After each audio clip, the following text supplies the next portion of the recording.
Hello my YouTube family, welcome back to the SSVM competitive exam class. तो आज के video में हम लोग प्रैक्टिस सेट 9 जो है बिहार एसएससी 10+2 के उसके बारे में जानते हैं डिटेल। तो पहला क्वेश्चन है, मोहनजोदड़ो में कौन सी संरचना मिली है जो सबसे महत्वपूर्ण है? तो वो है विशाल स्नानागार। विशाल स्नानागार सिंधु घाटी सभ्यता के प्राचीन खंडहर शहर मोहनजोदड़ो में स्थित एक प्रसिद्ध हौज है। यह मोहनजोदड़ो के उत्तरी भाग में स्थित है और यह एक कृत्रिम टीले के ऊपर बनाया गया है। यह मोहनजोदड़ो जो है वो विश्व का सबसे पुराना, सुनियोजित और उत्कृष्ट शहर भी माना जाता है। लुम्बिनी महात्मा बुद्ध की जीवन की किस घटना से संबंधित है? तो लुम्बिनी जो है वो महात्मा बुद्ध के जन्म से संबंधित है। इनका जन्म जो है नेपाल की तराई में कपिलवस्तु के समीप लुम्बिनी नामक ग्राम में हुआ था। याद रखिएगा आप लोग ये पॉइंट को कि 563 ईस्वी पूर्व में नेपाल की तराई में कपिलवस्तु के समीप लुम्बिनी में हुआ था। आर्य समाज की स्थापना किसने की? तो आर्य समाज की स्थापना जो है वो स्वामी दयानंद सरस्वती के द्वारा किया गया था और ब्रह्म समाज की स्थापना जो है वो राजा राममोहन राय के द्वारा किया गया था। नेक्स्ट क्वेश्चन है, स्वतंत्रता आंदोलन के दौरान जन जागृति का कार्यक्रम पूरा करने के लिए गणेश उत्सव व शिवाजी उत्सव मनाना किसने प्रारंभ किया? तो इसका आंसर हो जाएगा बाल गंगाधर तिलक। बाल गंगाधर तिलक द्वारा स्वतंत्रता प्राप्ति के लिए जन जागृति कार्यक्रमों को पूरा करने के लिए महाराष्ट्र में गणेश उत्सव एवं शिवाजी उत्सव मनाना प्रारंभ हुआ। नेक्स्ट क्वेश्चन है, आज़ाद हिंद फौज का गठन कब हुआ?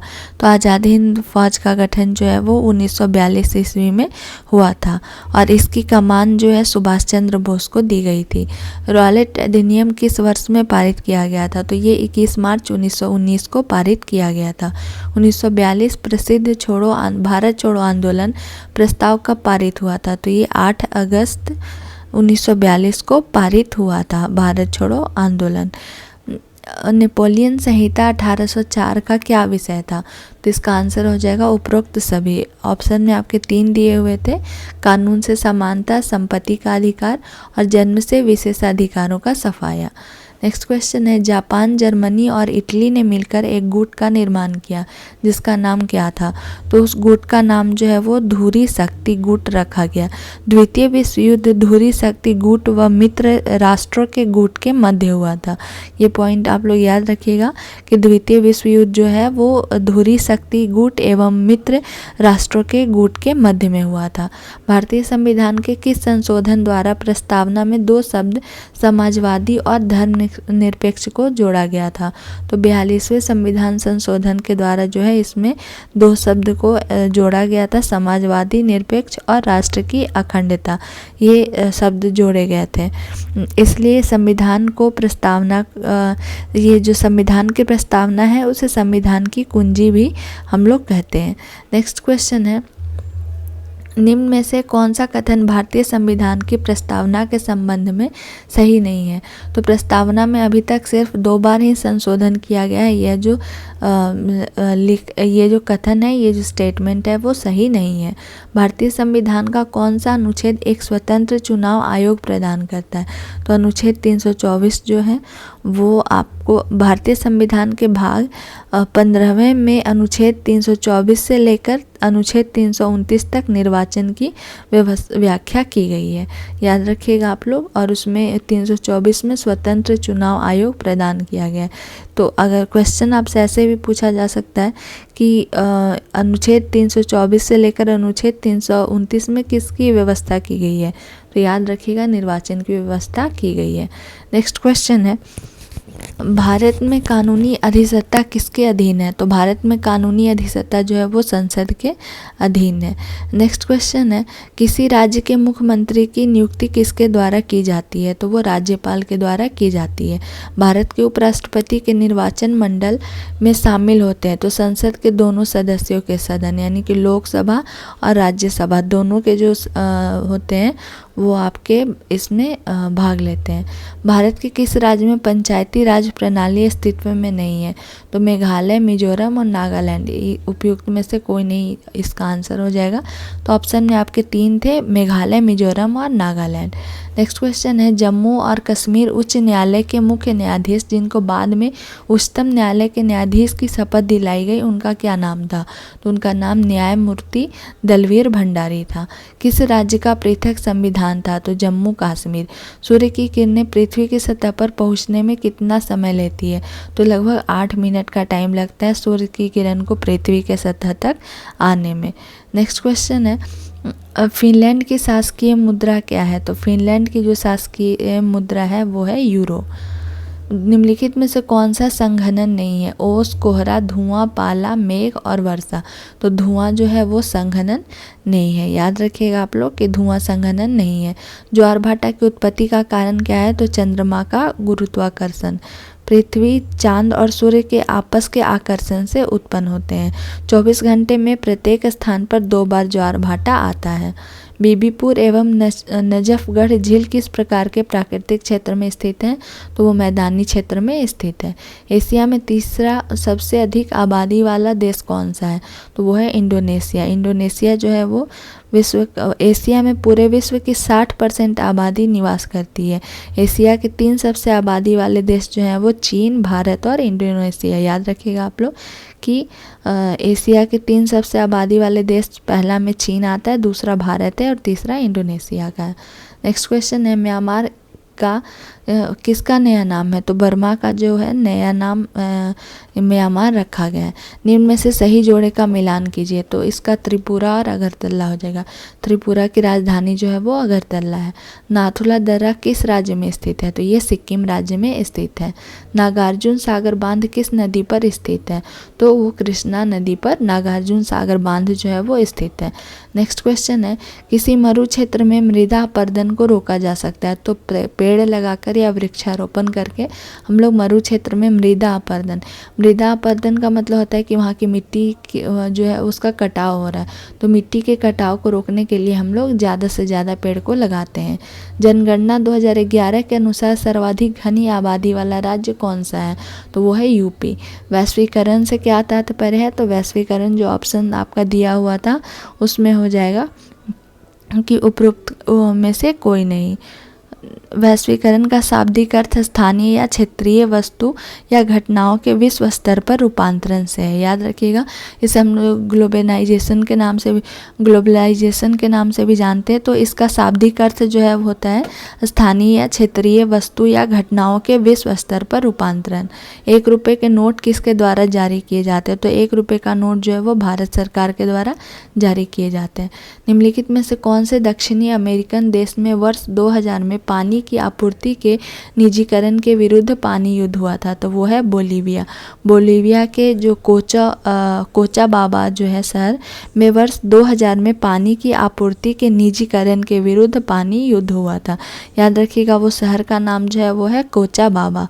नेक्स्ट क्वेश्चन है, निम्न में से कौन नकारात्मक स्वतंत्रता का प्रतिपादक है? तो आइजिया बर्लिन जो है वो इसका आंसर हो जाएगा, नकारात्मक स्वतंत्रता का प्रतिपादक है। मानवाधिकार दिवस कब मनाया जाता है? तो मानवाधिकार दिवस जो है वो 10 दिसंबर को मनाया जाता है। यह उत्सव संयुक्त राष्ट्र द्वारा मनाया जाता है। इसका आरंभ 1948 में हुआ था। ये पॉइंट को आप लोग याद रखिएगा कि ये किसके द्वारा मनाया जाता है? तो ये उत्सव संयुक्त राष्ट्र द्वारा मनाया जाता है और इसका आरंभ 1948 ईस्वी में हुआ था। इस राज्य में विश्व प्रसिद्ध अजंता गुफाएं हैं। तो महाराष्ट्र में अजंता गुफाएं स्थित हैं। अपतृष्ण के जीव वैज्ञानिक नियंत्रण में ओपनसिया अपतृष्ण के नियंत्रण हेतु प्रयुक्त होने वाले कीट का नाम बताइए। तो वो आपका हो जाएगा कॉचनील कीट जो है इसका आंसर हो जाएगा। ये जो है अपतृष्ण के जीव वैज्ञानिक नियंत्रण में ओपनसिया तृष्ण के नियंत्रण हेतु प्रयुक्त होने वाले कीट हैं। निम्न में से कोशिकाओं का कौन सा भाग पशु कोशिका में नहीं होता है? तो कोशिका भित्ति जो है वो पशु कोशिका में नहीं होता है। एंजाइम मदद करते हैं, तो एंजाइम भोजन को पचाने में मदद करते हैं। सामान्य श्वास दर क्या होता है? तो मानव शरीर में जो श्वास दर होता है वो 12 से 16 श्वास प्रति मिनट होता है। यदि किसी मनुष्य में इससे कम या इससे ज़्यादा दर पाया जाता है तो वह एक स्वस्थ नहीं माना जाता है। नेक्स्ट क्वेश्चन है, निम्नलिखित में से कौन सा अंग अप्रयुक्त या क्षतिग्रस्त बिंबाणु को हटाने में सक्षम है? तो वो है तिल्ली, जिसे हम लोग स्प्लीन के नाम से भी जानते हैं। तो मानव शरीर में तिल्ली पेट के पास स्थित रहती है। सभी जितने भी रीढ़धारी प्राणी होते हैं उसमें वो तिल्ली पाई जाती है और तिल्ली पुरानी लाल कोशिकाओं को नष्ट करने का कार्य करती है। नेक्स्ट है, नर प्रजनन तंत्र के विषय में कौन सा विकल्प सही है? तो वो प्रोस्टेट ग्रंथि पाए जाते हैं, टेस्टोस्टेरोन पाए जाते हैं और शुक्राणु, ये तीनों जो है वो सही है। वह ट्रिपलेट कोड जो अनुवाद प्रक्रिया को रोकती है वो क्या कहलाती है? तो वो UAA कहलाती है। नेक्स्ट क्वेश्चन है, निम्नलिखित में से कौन सा पादप मलेरिया रोधी दवा है? तो वो हो जाएगा सिनकोना। सिनकोना जो है वो एक मलेरिया रोधी दवा है। सिनकोना के वृक्ष को मलेरिया में हम लोग खाते हैं। नेक्स्ट क्वेश्चन है, पुष्प के किस हिस्से में पराग का उत्पादन होता है? तो पराग कोश में जो है वो पराग का उत्पादन होता है। लैक्टोबैसिलस इसमें की भूमिका क्या है? तो लैक्टोबैसिलस एक बैक्टीरिया का नाम है जो दूध को दही में परिवर्तित करता है। संगठन का उच्चतम स्तर क्या है? तो संगठन का उच्चतम स्तर जो है वो जैव मंडल है। आवेग का विमीय सूत्र MLT टू द पावर -1 होता है। ये आवेग जो है उसका फॉर्मूला आपका MLT to the power -1। Next question है, यदि आप 1 किलोमीटर तैरते हैं तो आप कितने मील तैरते हैं? तो इसका आंसर जो हो जाएगा वो हो जाएगा 1 किलोमीटर लंबाई जो होता है वो 0.6214 मील के बराबर होता है। 0.62 आपका ऑप्शन में था इसलिए ये आंसर हो जाएगा। वैसे 0.6214 मील होते हैं। न्यूटन के पहले सिद्धांत को और क्या नाम से जाना जाता है? तो उसे जड़त्व के सिद्धांत का नाम से भी जाना जाता है। इसे गैलीलियो का नियम भी कहा जाता है। इस सिद्धांत के अनुसार यदि कोई वस्तु विराम अवस्था में है तो वह विराम अवस्था में ही रहना चाहती है तथा गति का विरोध करती है। इस प्रकार यदि कोई वस्तु गति में है तो वह गति में ही रहना चाहती है और विराम अवस्था का अवरोध करती है। कौन सा उपकरण वैद्युत ऊर्जा को यांत्रिक ऊर्जा में परिवर्तित करने के लिए उपयोग किया जाता है? तो इलेक्ट्रिक मोटर का। मानवों में ध्वनि उत्पन्न होती है, हम लोग साउंड जो है वो कंठ के द्वारा उत्पन्न होती है, जिसे हम लोग लैरिंग्स के नाम से भी जानते हैं। नेक्स्ट क्वेश्चन है, गुरुत्वीय त्वरण G का मान किसके समान घटता है? तो वो ऊंचाई के समान घटता है। निम्नलिखित में से कौन सा मलेरिया परजीवी है? तो प्लाज्मोडियम जो है वो मलेरिया परजीवी है। मलेरिया जो रोग होता है वो मादा एनोफिलीज मच्छर के काटने से फैलता है। इसको भी आप लोग याद रखिएगा कि जो मलेरिया है वो जो फीमेल एनोफिलीज होती है उसके काटने से होता है। समतल दर्पण द्वारा निर्मित प्रतिबिंब होता है, तो समतल दर्पण जो उसके द्वारा जो प्रतिबिंब बनता है वो दर्पण के पीछे आभासी तथा, यहाँ तथा होगा वो गलत से टाइप हो गया है, तथा वस्तु के आकार के समान होता है। वैद्युत प्रतिरोध को मापने की इकाई क्या है? तो जो हम लोग मापते हैं वैद्युत प्रतिरोध का उसका इकाई ओम होता है। नेक्स्ट क्वेश्चन है, स्पंज जिस प्रकार से छिद्र से संबंधित है उसी प्रकार से रबर जो है वो प्रत्यास्थ से संबंधित है, जिसे हम लोग इलास्टिसिटी भी बोलते हैं। 4 जारों में से क्रमशः O2, CO2, H2 और N2 गैस भरी है। निम्नलिखित में से किस परीक्षण द्वारा इन 4 गैसों की पहचान की जा सकती है? तो इसका आंसर हो जाएगा इनमें से कोई नहीं, जो ऑप्शन है वो कोई नहीं। भारी जल का अनुभार क्या होता है? तो भारी जल का अनुभार, पहले हम लोग इसका फॉर्मूला जान लेते हैं। तो भारी जल का जो केमिकल फॉर्मूला होता है वो होता है D2O। अब इसका अनुभार हम लोग निकालते हैं तो D2 यानी कि 2 × 2 प्लस ऑक्सीजन का 16 होता है, तो 16 + 4 जब करेंगे तो आ जाएगा 20। इसका आप लोग को जब फॉर्मूला पता रहेगा तो हम लोग याद कर लेंगे इसे। D2O 2 × 2 + 16 = 20। तो D जो है वो हाइड्रोजन का दूसरा समस्थानिक है, जिसे हम लोग ड्यूटेरियम भी बोलते हैं। याद रखिएगा कि यहाँ D जो है वो क्या है? तो हाइड्रोजन का दूसरा ये समस्थानिक है, जिसे हम लोग ड्यूटेरियम के नाम से जानते हैं। निम्नलिखित में से किस तत्व का परमाणु त्रिज्या सबसे छोटा होता है? तो वो हो जाएगा क्लोरीन।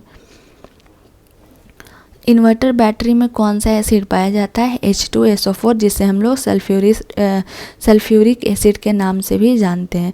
इसे सल्फ्यूरिक एसिड को अम्लों का राजा या थोथे के तेल के नाम से भी जाना जाता है। याद रखिएगा आप लोग कि सल्फ्यूरिक एसिड को हम लोग और क्या नाम से जानते हैं, तो इसे अम्लों का राजा या थोथे का तेल भी बोलते हैं। कांच बनाने में उपयोग आने वाला मुख्य घटक क्या है? तो वो है सिलिका। ब्लीचिंग पाउडर का रासायनिक सूत्र क्या है? तो ब्लीचिंग पाउडर का रासायनिक जो नाम है वो है कैल्शियम ऑक्सीक्लोराइड, CaOCl2। कैलेमाइन एक खनिज है जिसमें होता है ZnCO3। जिंक कार्बोनेट जो है वो कैलेमाइन में पाया जाता है। नेक्स्ट क्वेश्चन है, ग्रेफाइट को पेंसिल में प्रयोग किया जाता है क्योंकि यह मुलायम होता है। मुलायम होने के कारण इसको हम लोग पेंसिल में यूज़ करते हैं। निम्न में से कौन सा योगात्मक बहुलक है? तो वो है PVC। PVC जो है वो आपका एक योगात्मक बहुलक है। इस PVC का उपयोग रेनकोट, हैंडबैग, बरसाती पर्दे, जूते के सोल आदि के लिए किया जाता है। बिहार की कौन सी महिला इंडियन नेशनल आर्मी में शामिल हुई थी? तो उनका नाम है माधुरी देवी। बिहार में पंचायती निकायों में महिलाओं को 50% आरक्षण किस वर्ष प्रदान किया गया था? तो 2006 ईस्वी में प्रदान किया गया था। कौन सा देश 10 से 21 अक्टूबर 2025 तक प्रकृति के संरक्षण के लिए अंतर्राष्ट्रीय संघ की 2025 विश्व संरक्षण कांग्रेस की मेजबानी करेगा? तो वो है UAE, जिसका फुल फॉर्म होता है यूनाइटेड अरब एमिरेट्स, संयुक्त अरब अमीरात, जिसे हम लोग हिंदी में बोलते हैं। तो वो जो है वो 2025 तक विश्व संरक्षण कांग्रेस की मेजबानी करेगा। केंद्र सरकार के मणिपुर में हुई हिंसा की जांच के लिए एक जांच आयोग का गठन किया है। आयोग की अध्यक्षता कौन करेंगे? तो अजय लांबा के द्वारा किया जाएगा इसका। नेक्स्ट क्वेश्चन है, सार्वजनिक क्षेत्र में PSE का कुछ हिस्सा बेचकर सार्वजनिक क्षेत्र के उद्यमों के निजीकरण की प्रक्रिया को किस नाम से जाना जाता है? तो उसे विनिवेश के नाम से जाना जाता है। बुकर पुरस्कार जीतने वाली पहली भारतीय महिला का नाम क्या है? तो अरुंधति रॉय जो है वो बुकर पुरस्कार जीतने वाली पहली भारतीय महिला है। अरुंधति राय को the God of small things के लिए मिला था बुकर पुरस्कार। याद रखिएगा कि उनका बुक का नाम क्या? अरुंधति राय जो है वो जो कृति था उनका वो the God of small things था। इसी के लिए इन्हें जो है बुकर पुरस्कार मिला था। नेक्स्ट क्वेश्चन है, सर विलियम जोन्स ने कब एशियाटिक सोसाइटी की स्थापना की थी? तो 1784 ईस्वी में स्थापना की गई थी। निम्नलिखित में से कौन सा स्मारक किंग जॉर्ज पंचम और क्वीन मैरी का भारत में स्वागत करने के लिए बनवाया गया था, जो गुजराती शैली से प्रभावित था? तो वो है gateway of India. Nadir Shah ने कब भारत पर हमला किया था और दिल्ली में लूटपाट की थी? तो 1739 ईस्वी में जो है वो नादिर शाह जो है वो भारत पर हमला किया था और दिल्ली में वो लूटपाट किया था। याद रखिएगा कि मुग़ल सेना के साथ हुए नादिर शाह के युद्ध को करनाल के युद्ध के भी नाम से जाना जाता है। करनाल का जो युद्ध है वो मुग़ल सेना और नादिर शाह के बीच में हुआ था। अजंता की गुफाएं कहाँ स्थित है? तो महाराष्ट्र। अभी हम लोग पीछे भी इस क्वेश्चन को पढ़े थे। नेक्स्ट है, 16वीं लोकसभा के अध्यक्ष का क्या नाम था? तो वो सुमित्रा महाजन थी। भारत में दोनों सदनों द्वारा प्रस्तुत और पारित किए गए सभी विधेयक के अनुमोदन के बाद ही लागू हो सकते हैं। तो वो राष्ट्रपति के अनुमोदन के बाद लागू होते हैं। भारतीय संविधान के अनुसार पंचायत सदस्य होने के लिए आवश्यक न्यूनतम आयु कितनी साल है? तो वो 21 साल है। निम्नलिखित में से कौन से स्वतंत्रता सेनानी का संबंध काकोरी रेलगाड़ी डकैती कांड से नहीं था? तो वो है भगत सिंह। भगत सिंह का जो इनका संबंध नहीं था। काकोरी रेलगाड़ी डकैती कांड जो है वो 9 अगस्त 1925 को लखनऊ के पास काकोरी नामक गांव में ब्रिटिश राज के खिलाफ भारतीय स्वतंत्रता आंदोलन के क्रांतिकारियों द्वारा किया गया था। याद रखिएगा इसको। 2021 में यूपी सरकार ने काकोरी कांड का नाम बदलकर काकोरी ट्रेन एक्शन कर दिया है। ये काफ़ी इम्पॉर्टेंट है कि काकोरी कांड का नाम बदल के क्या रखा गया है? तो काकोरी ट्रेन एक्शन, और ये 2021 ईस्वी में रखा गया है। नेक्स्ट क्वेश्चन है, विश्व व्यापार संगठन की स्थापना कब हुई थी? तो वो 1995 में हुई थी। इनमें से कौन सा देश भूतपूर्व USSR का हिस्सा नहीं था? तो पहले हम लोग USSR का फुल फॉर्म जान लेते हैं। तो union of Soviet socialist Republic. Soviet संघ समाजवादी गणराज्य इसका फुल फॉर्म होता है। तो union, S of Soviet socialist, और आर फॉर आपका रिपब्लिक। तो ये जो है इसमें आपका फिनलैंड जो है वो हिस्सा नहीं था। इसमें टोटल 15 जो है वो सोवियत संघों का यूनियन था, जिसमें आपको Armenia, Azerbaijan, Belarus, Estonia, Georgia, Kazakhstan, Kyrgyzstan, Latvia, Lithuania और मोल्दोवा, रूस, तजाकिस्तान, तुर्कमेनिस्तान, यूक्रेन और उज्बेकिस्तान, ये सब 15 जो हैं वो देश शामिल हैं। निम्नलिखित में से किस राज्य में प्रसिद्ध सूर्य मंदिर स्थित है? तो उड़ीसा में जो है वो प्रसिद्ध सूर्य मंदिर स्थित है। नेक्स्ट क्वेश्चन है, नेशनल इंफॉर्मेटिक्स सेंटर कब स्थापना किया गया था इसका? तो 1976 ईस्वी में इसकी स्थापना की गई थी। NIC जो है नेशनल इंफॉर्मेटिक्स सेंटर, इसका मुख्यालय नई दिल्ली में। सारिस्का राष्ट्रीय उद्यान कहाँ स्थित है? तो ये राजस्थान में स्थित है। इसे 1955 में वन्य जीव अभयारण्य घोषित किया गया है और 1979 में इसे प्रोजेक्ट टाइगर रिजर्व बनाया गया। इम्पॉर्टेंट इसके फैक्ट हैं कि इसे कब वन्य जीव अभयारण्य घोषित किया गया? तो 1955 में, और 1979 में इसे प्रोजेक्ट टाइगर रिजर्व बनाया गया। तो ये आपके इम्पॉर्टेंट क्वेश्चन थे प्रैक्टिस सेट 9 के। जितने भी आपको जो टॉपिक थे उससे रिलेटेड कुछ जो भी इम्पॉर्टेंट क्वेश्चन बन रहे थे तो उसका डिटेल भी इस वीडियो में बनाया गया है। आई होप आपको मेरा वीडियो पसंद आया होगा। अगर मेरा वीडियो पसंद आता है तो please like, share and subscribe करना ना भूलें। Thanks for watching my video.